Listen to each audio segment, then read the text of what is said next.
আসসালামু আলাইকুম। আজকে আমরা দেখব অক্টাল থেকে ডেসিমালে কনভার্সন এবং হেক্সাডেসিমাল থেকে ডেসিমালে কনভার্সন। তাহলে আমরা শুরুতে কি করব, অক্টালের একটি নাম্বার লিখে নেব।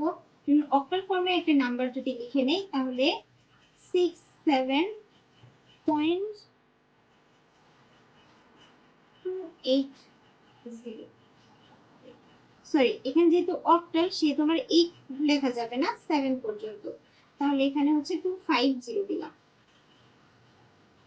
তাহলে এটা একটা অক্টাল নাম্বার। এখান থেকে আমি কি করব, ডেসিমালে কনভার্ট করব। তাহলে কনভার্ট করার নিয়ম কি হবে, ফার্স্ট আমরা যেই নাম্বারটা দেওয়া আছে সেই নাম্বারটা আমি লিখে নেব।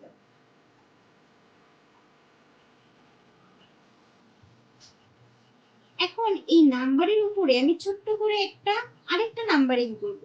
কোন নিয়মে নাম্বারিং করব সেটা আমার খুব ইম্পর্টেন্ট। সো একটু দেখা যাক, দশমিক দশমিকের আগে যে নাম্বারটা থাকবে সেই নাম্বারের উপর বরাবর আমি লিখবো কত, 0। এর ডান পাশে থাকবে, ডান পাশ বরাবর হবে -1, -2, -3, এভাবে যতগুলো সংখ্যা থাকবে তত পর্যন্ত লিখব। আর এর বাম পাশে আমার কি পজিটিভ সংখ্যা, অর্থাৎ 1, 2, 3 এভাবে করে যাবে। যেমন এখান থেকে যদি এই দিকে করে যাই তাহলে কত হবে, 1, 2। যেহেতু আর নেই সেহেতু আমি আর যাব না, যদি আরো থাকতো তাহলে আমি আরো যেতাম। এখানে -1, -2, আর এর জন্য হবে কত, -3। এভাবে আমি নাম্বারিংটা করে নেব। এখন প্রশ্ন হচ্ছে এই নাম্বারিংটা কি সব মানে আমার লিখতেই হবে কিনা। এখন নাম্বারিং লেখার কোনো প্রয়োজন নেই, আমি মনে মনে ধরে নেব যাতে আমি পরবর্তীতে লিখতে পারি। এখন নতুন নতুন যখন আমরা এই কনভার্সন গুলা করি তখন হয় কি, এগুলা হচ্ছে আমরা এভাবে লিখতে বুঝতে পারি না। তখন আমাদের ক্যালকুলেশন করতে গেলে আমাদের অনেকটা ভুল হওয়ার পসিবিলিটি থাকে, এজন্য আমরা কি করি, এভাবে লিখে নিই। তাহলে এবার হচ্ছে এখানে যে নাম্বারটা আছে সেই নাম্বারটা আমি ডিরেক্ট লিখবো। এর সাথে গুণ হবে আমার এই যে যেই ভিত্তিটা আছে সেই ভিত্তি, অর্থাৎ 8। এবার এই যে 6 নাম্বারটা, 6 এর উপরে আমি কত নাম্বার লিখেছিলাম, 2। সো এই 8 এর পাওয়ার হবে 2। যেহেতু একটা নাম্বারের জন্য লেখা আমার কমপ্লিট, সেহেতু সেকেন্ড নাম্বার লেখার আগে আমার এখানে প্লাস দিতে হবে। এখন আমি আবার সেকেন্ড নাম্বারের জন্য লিখবো। তাহলে সেকেন্ড নাম্বারটা এখানে লিখে নেব, 7 ইন্টু 8 এর পাওয়ার হবে কত, এখানে 1, প্লাস তারপর 2 ইন্টু এখানে 8 এর পাওয়ার হবে 0, প্লাস এখানে আছে আবার 2, তাহলে 2 ইন্টু 8 এর পাওয়ার এখানে হবে কত, -1, প্লাস 5 ইন্টু 8 এর পাওয়ার এখানে হবে -2, প্লাস 0 ইন্টু 8 এর পাওয়ার কত হবে, -3।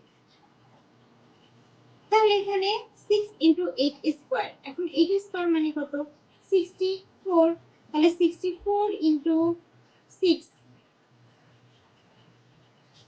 384, প্লাস 7 ইন্টু 8, 56।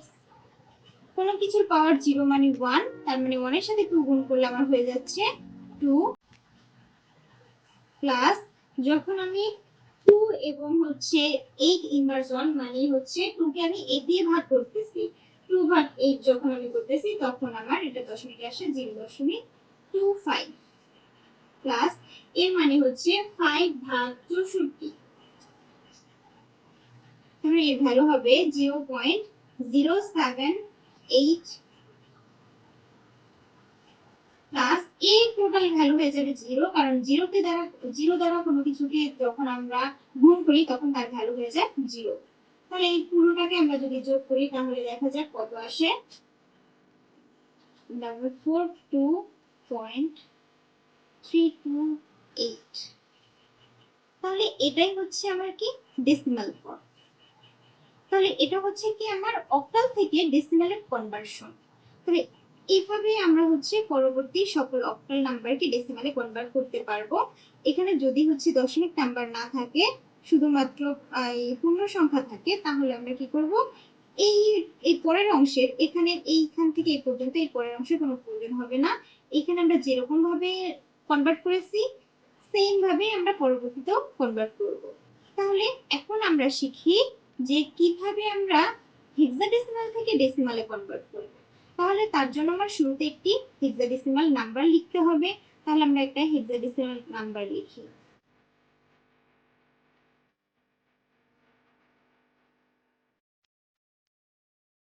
এটি আমার একটি হেক্সাডেসিমাল। এখন এই হেক্সাডেসিমাল ফর্মকে আমার কি করতে হবে, ডেসিমালে কনভার্ট করতে হবে। তাহলে আমরা হচ্ছে অক্টাল থেকে ডেসিমালে যেভাবে কনভার্ট করে এসেছি সেম ভাবে আমার এখানে নাম্বারিং করে বাকি প্রসেস একদম সেম হবে। তাহলে নাম্বারিংটা করে নেই। তাহলে দশমিকের আগের ঘরে এই বরাবর আমি 0 দেব, এই পাশে 1 2 3, আর এই পাশে দেবো আমরা -1 -2 -3। তাহলে এখন এখান থেকে হবে কত, 2 ইন্টু, এখানের বেস যেহেতু 16 সেহেতু আমি এখানে 16 ইউজ করব। আগেরটাই ছিল আমার 8, এজন্য আমি 8 ইউজ করেছি। তাহলে এখানে আমরা সেভাবে আমরা হচ্ছে বাকি কনভার্সন করে নেই।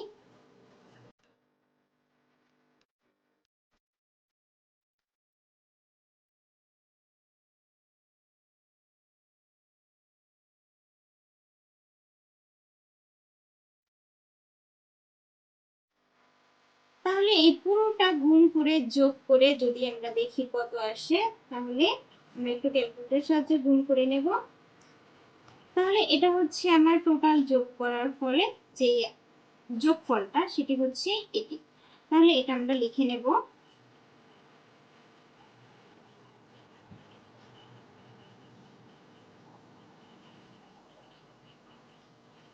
তাহলে এই নাম্বারটির ডেসিমাল ফর্ম হবে আমার এটা। এখন এখানে যে এই যে এ আছে, এফ আছে, তাহলে এদের ভ্যালু আমার কত, 10 15, তারপরে সি হচ্ছে 12, বি এর ভ্যালু 11। এই ভ্যালুগুলো এখানে আমরা বসাবো। এখানে আমরা এ কে এ হিসেবে রাখবো না, এর ভ্যালুগুলো আমরা বসিয়ে তারপরে আমরা গুণ করে যোগ করবো। তাহলে এটাই ছিল আমার হেক্সাডেসিমাল থেকে ডেসিমালে কনভার্সন। আশা করি সবাই বুঝতে পেরেছেন। ধন্যবাদ।